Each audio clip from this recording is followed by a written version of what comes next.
On your journey through life, you are the hero. There are times, however, when it is beneficial to have an advisor to guide you along your path. Welcome to the Smart Money Simplified podcast with Brent Mikosh, certified financial planner, certified investment management analyst, and co-founder of MP Advisors LLC. In this podcast, we provide you with financial clarity so that you have the tools to live your best life.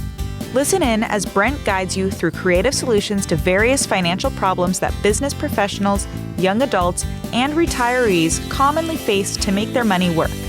Now, on to the show. Hello and welcome to Smart Money Simplified with Brent Mikosh. Brent, how are you today? I'm doing great. How are you doing today? I am doing fantastic. You are off and running with this podcast. You've already got more guests. You have 2 guests in studio today. I do. It's been a lot of fun. I'm just looking forward to sharing these 2 guests with everyone. All right. So what are you talking about? We're talking today about something, being in the financial services business, you would think that I should have some clue about the Arizona private school tax credit. And how much do you think I knew about the Arizona private school tax credit? The answer is very, very little. But fortunately, my son's school, which is Phoenix Country Day School, gave me some information about how this plan works, who really benefits by it, the mechanics of actually doing it. And so I got so excited about it that I brought in 2 people from Phoenix Country Day School. First, we have Katie Charles, who is Director of Annual Giving and Stewardship for Phoenix Country Day School. And then we have Kristie Berg, who is Director of Financial Aid for Phoenix Country Day School, which I will just say PCDS from here on out. And they're both joining me today so we can hopefully educate me a little bit more and anyone that's listening about this Arizona private school tax credit.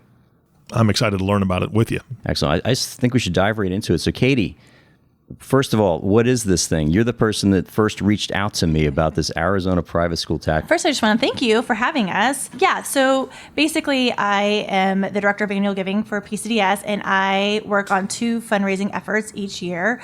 The tax credit is a really amazing Arizona program that has been around since the 90s, and it is basically anybody who pays Arizona state taxes, income taxes, can redirect a portion of their obligation to a private school of their liking and receive a dollar-for-dollar credit. So I work on the individual and the corporate. So individuals that can do it, as well as corporations can do it. Individuals, they have a maximum amount that they can do. Corporations, there is no maximum amount. The only thing that they ask is for a minimum of $5,000. And any corporation, S Corp, C Corp, or LLC, again, who have income tax liability are able to redirect dollar for dollar this tax credit, and every single penny goes to need-based students. So PCDS has about 170 scholarships each year that we give out to students in need, and our financial aid director, Kristie Berg, really works one-on-one with them. And it's just a really amazing program that we're able to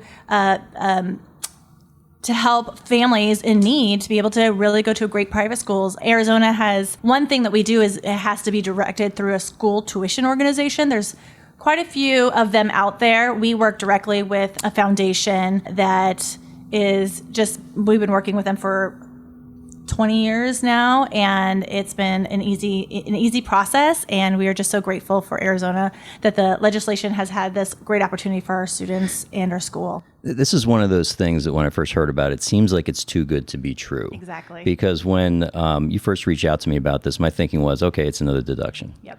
And great, I get to save 37 cents on the dollar or something. But this is actually a tax credit. Correct. Meaning that I have a choice here as a taxpayer. I can either send those monies to the state, which is fine, or I can actually direct them to causes and places where I really want to choose to make an impact with those dollars. And so there's 2 ways that I learned that you could do this. First is the individual tax credit. And second is the corporate tax credit, which is even more powerful. Which again, is one of those things where you shared this with me, and tell me if I'm wrong with any of this. But you have an opportunity here as a corporate filer in the state of Arizona to direct up to an unlimited amount, as long as it's a minimum of $5,000, but an unlimited amount of your tax liability to this private school tax credit that we've got set up. To give you an idea, if your S Corp tax liability is going to be, $10, $20, $30, $40,000, there's really no cap to that. And so you have that kind of power and that kind of control to direct where those monies go. So I was really just blown away by this. And Arizona is one of the few states that's doing anything like this.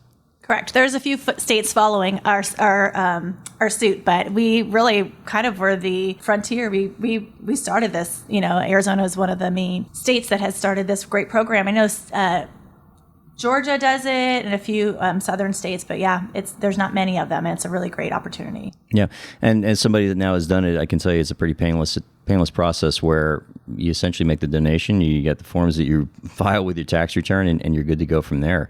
But I think that the most important thing is what kind of impact is this making? And as we talk about some of these stories, I'll probably also want to get back into some of the mechanics about how this works. But Kristie, give me some ideas in terms of the kind of people that this has helped and what the proceeds of this program have really done for people around the state. Well, this program is truly amazing for families and for schools. This program started in 1998, and it did start with the original tax credit program. And originally, the original tax credit program helps students. And our foundation, AISSF, has always worked with students that have demonstrated financial need. And so while there are some organizations that will let you designate a student or nominate a student for a donation, our foundation just lets us help students with demonstrated financial need. So since 1998, we have given thousands and thousands of scholarships to students at Phoenix Country Day School and other schools that are in our association through this. In about 2010, the corporate program came in. So there's two different kinds of children we are helping. We have kids with demonstrated need, and we have kids with extraordinary need. The corporate program really helps those students with extraordinary need.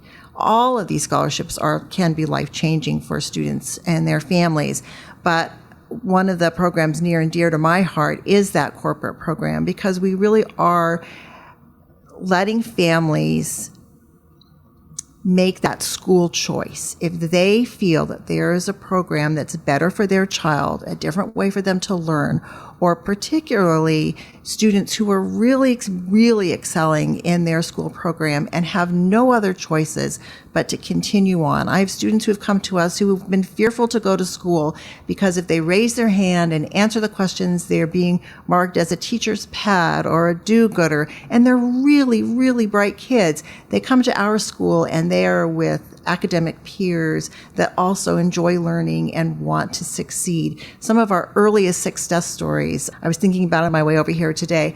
I have a student who I've just adored. I know when she came to us when she was in 6th grade, she was telling me how she's fearful to raise her hand. The kids make fun of her because she's smart.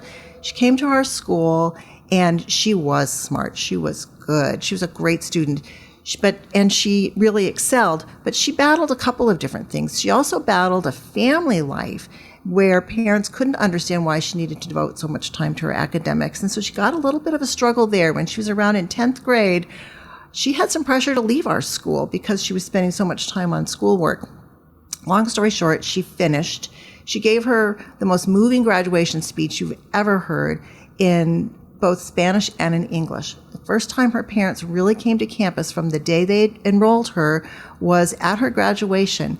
And you could have heard a pin drop on that day. All of our maintenance, just so many people were there that heard her story in Spanish, in the way they learn and the way they hear, and in English. That woman right now is just a wonderful attorney here in the state of Arizona. She completely changed her family's life and trajectory.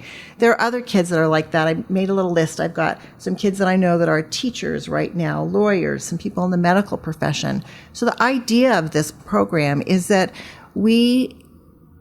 it's good for the individual student, it's good for the school, and it's really amazing for our state because we are lifting people out of poverty. We are educating them to be future leaders in our state, and Arizona is letting us have that opportunity. I think it's fantastic. My grandfather had an 8th grade education and went to work in the coal mines of Pennsylvania for about a week, and he said, "Forget this." And he left the coal mines. He went to New York City, and there's a whole another story that follows from that. But he used to always tell me growing up, what's in your pocket, they can always take away. What's in your brain, they can't. They can't take away that education. Mm-hmm. And I think those of people that know me know that I can be opinionated about some things. But one of the things that I'm very passionate about is making sure that people understand what possibilities exist. And I believe that some of the people in this country that I think are most discriminated against, quite frankly, are people with low-income areas that are in tough areas with failing schools, and they want something better for their children. They want their children to succeed. Everybody wants their kids to do better than they did, and they have no option. They have no opportunity to do that because they're stuck in a bad system.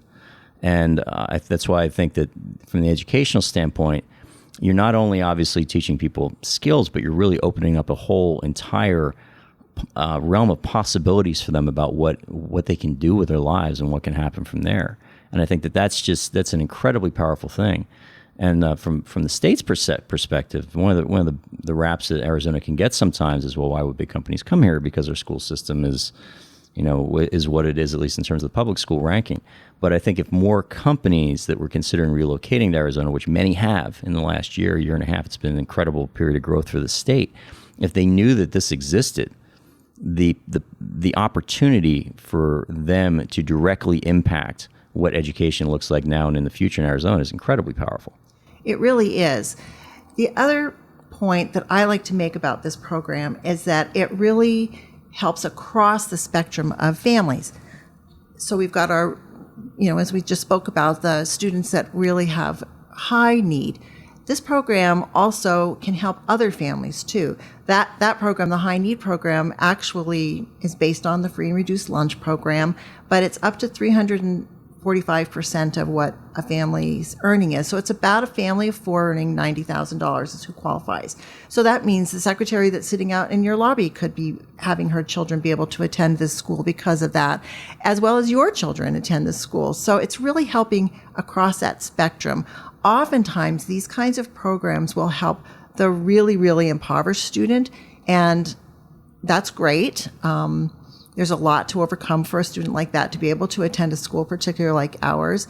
But what is sometimes missing is that a little bit just above that poverty line, or just that really working class person, is the one that gets missed out. They don't have enough to make it, but they don't earn low enough to be able to qualify for these programs. This kind of program helps both of those people. So in our school, we like to think about that as eliminating that barbell effect, the full pay versus the full need. We like to be able to help students across the full spectrum, and we think that makes a better community, more like what we might find in our communities at large. So we want to be able to span that gap. And with this program, we're really able to do that. And other schools are able to do that as well. It's just really a powerful program.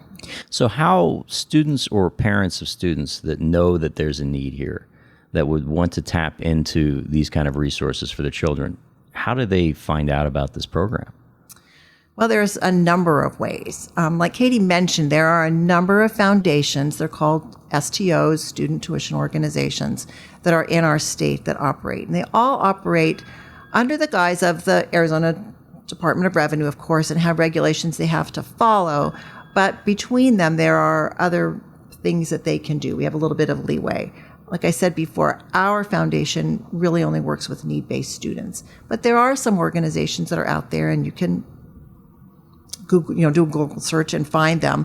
Most of these places will have tutorials on their websites that talk about it, or you would go to a school and meet with somebody like me that would help walk you through. When we find a student or somebody finds us, I will hold their hand through the whole process to make sure they're maximizing everything that they need from the programs that we have available to us, to make sure that they are able to fully enjoy the opportunities that schools have. I personally hold workshops every year, and I invite anybody who wants to come, and I'll help them even if they don't come to our school, just because I feel that strongly about the opportunities that this program has. But there are some resources out there. They maybe just need to look a little bit and ask.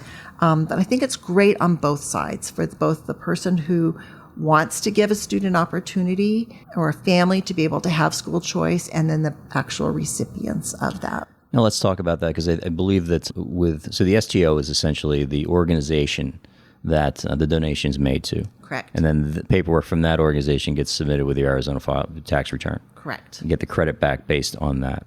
And then the STO then distributes the money to the school. In our case, it's PCDS, but there's several other schools and there's other STOs as well. I'm going to stop you right there just a little bit, because we have to make sure we say all this correctly. Yeah. So the Yes, the donation goes to the foundation, to the STO. And then the STO will accept applications for scholarships. Okay, so the money, that's a huge difference. So the money never goes directly to PCDS. No, it does not. It goes to students for scholarships. And the regulations do say that the money can follow the student. We have had opportunities or instances where a student has attended our school, and for legitimate reasons, our school perhaps wasn't the proper school for them. There's a couple of schools that help students that might have some learning differences or different things like that. When we have identified a student like that that's needed to move to another school, we have allowed that money, or our foundation has had that money follow that student so they can continue with their education. It's just our school wasn't the right one for them. But our foundation, because remember that's really where the money comes from, is going to let that money follow that student. So when a family is out looking for scholarships, there are a number of places that they can go to. Kind of fumbling here, but they'll follow an application with the foundation, and the foundation will contact the school. The school will verify their enrollment and their qualifications, and then the money comes to the school and is paid to the student. So let's look at this from two standpoints, from both the individual taxpayers and also the corporate taxpayers. Now, let's start with the corporate taxpayers. Can you make a donation for a specific as a corporate donor? As a corporate donor, no. You cannot make a donation for a specific student, but you can designate a school so that you can say, I would like students from this school to be beneficiaries of this donation. And it's a recommendation. It cannot be a condition of the gift, because then it's no longer a donation, but it can be a recommendation. And as long as there are applicants from that school, or that fit the criteria for that scholarship, most organizations are going to try to honor those wishes. Although each foundation does have other things that come into play. It could be that your donation is so large that we don't have enough students from the designated school to accept those donations, and so we may look at students from a different school to do that. But we are able to, the foundations are able to book out awards. So the regulations say spend or allocate. So what our foundation tries to do in coordination with our school is when a student arrives at our school, if they come in 9th grade, we want to make sure that they have money to see them all the way through high school. We would never want to pull the rug out from them in 11th grade and say, we've run out of money. So the way our foundation works is that we're always working ahead so that when a student arrives at our doorstep or at that foundation's doorstep, we are going to fund them through their expected graduation date. Got it. Now tell me how that is different from individual filers. Individual filers is a little bit different in that there are, again, a number of foundations that are out there. An individual filer can designate a student or recommend a student when they go to some of the STOs that are out there. The same thing's going to happen where the family or the student is going to file an application. That foundation is going to check with the school and make sure they're enrolled, and then we'll send that donation on. It can only be one of the criteria that a foundation may choose. They will never rely only on a donation or a recommendation for that donation. They're going to take into consideration some financial circumstances, or even just the Department of Revenue requires that the foundation look at things beyond the recommendation in making that award. Because I think for those of us that aren't that familiar with the program or outside the state of Arizona, one of the things that you will occasionally hear is that you can just designate your friend's child and do the individual or the individual or joint taxpayer credit that way. Right. And it's really not that simple. It's really not, and there are you can argue the ethics of it. It's unethical, or maybe, right. but it's not that simple. Right, it's not that simple, and there are people who will talk about how they might have tried to swap donations. The Department of Revenue is actually, and our legislature has actually put in some guideposts to make that not happen. Yeah. Could somebody get away with it? Of course, anybody that's intent on cheating will probably figure out a way to do it. But it goes against the purpose and the goal of the program. And it goes against, at least for our school and other schools that we work with and talk to, we try to help police that as well, because we do not want this program to go away. And we are always living in fear. If there are people who are breaking the rules, that it could turn out that somebody says we're not going to do this program anymore. Right. All it would take is one bad news story to derail the entire thing. Exactly. So if someone is looking at our foundation or our school, we are just down the red letter of that we're going to follow. Sure. Do you think the state is trying to incentivize companies to come here and do business, is this a part of the sales package? I don't know, but I certainly think it ought to be. I'm sorry, Kate. I think that it ought to be, because I do think that it is really a good thing that we are able to do, is to prioritize education in this way that's different than any other state. And Arizona is one of those states that never wanted to be like anybody else, and this is one way that we are able to do that. Now let me ask you this, so I'll get controversial on you now. That's okay.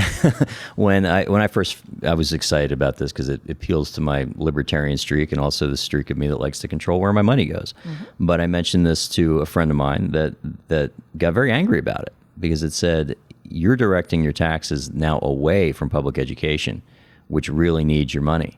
And you're doing it on behalf of a private school that's got plenty of money. PCDS has plenty of money where they need the tax dollars for as well. And I know PCDS is not getting the tax dollars, so there's a strong differentiation there. But what would you say to people that are saying this is, yeah, sure, it's great, but it's defunding our public schools?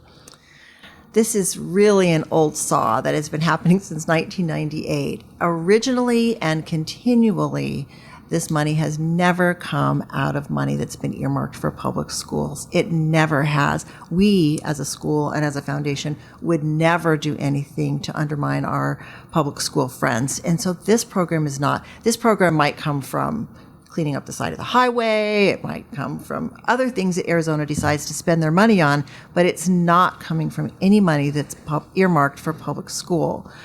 There are some programs that are trying to make their way in that have nothing to do with your financial advising, but there are some programs that are trying to make their way in that are taking directly from public school and that do not have the strict oversight that this program has. And I would be very leery and wary if people were asking, what about those programs? It's the Empowerment Scholarship Program.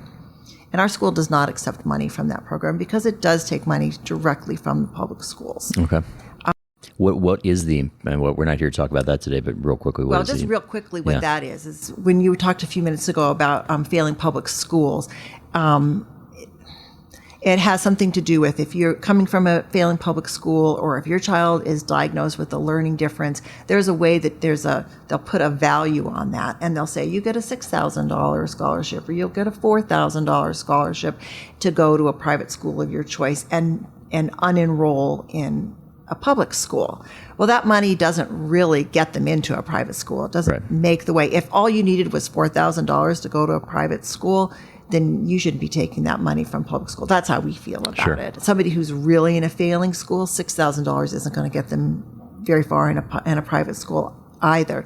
And if you take that ESA money, you may not take tax credit money. So we just choose not to have anything to do with ESA, period. We feel that if families really need the help, then we need to look at the Arizona Tax Credit Program and through our traditional financial aid program and get them through our doors that way.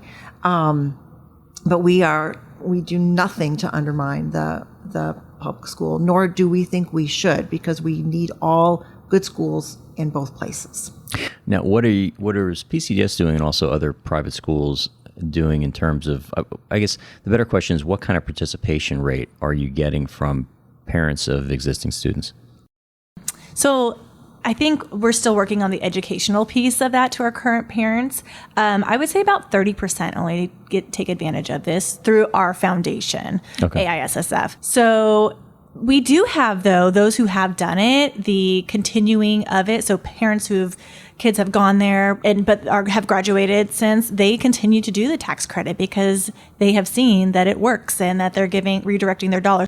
Once somebody does it, they tell me, why isn't everybody doing this? I'm like, I know.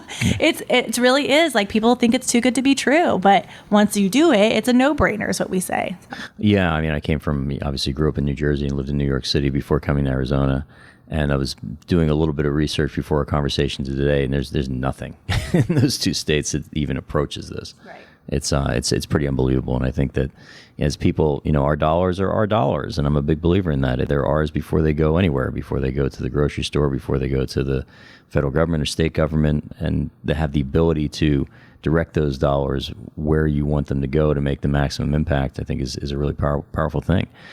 So today, leave me with a really great story. You've given me one already in terms of people that have been helped by this program, but what's another great story that anyone listening can hear this and realize the kind of impact that they can have by making a decision that, by the way, has no financial impact to them? It is the dollars that they have to pay the state of Arizona. They've got to pay the state of Arizona those dollars anyway. Arizona will get the dollars owed to Arizona.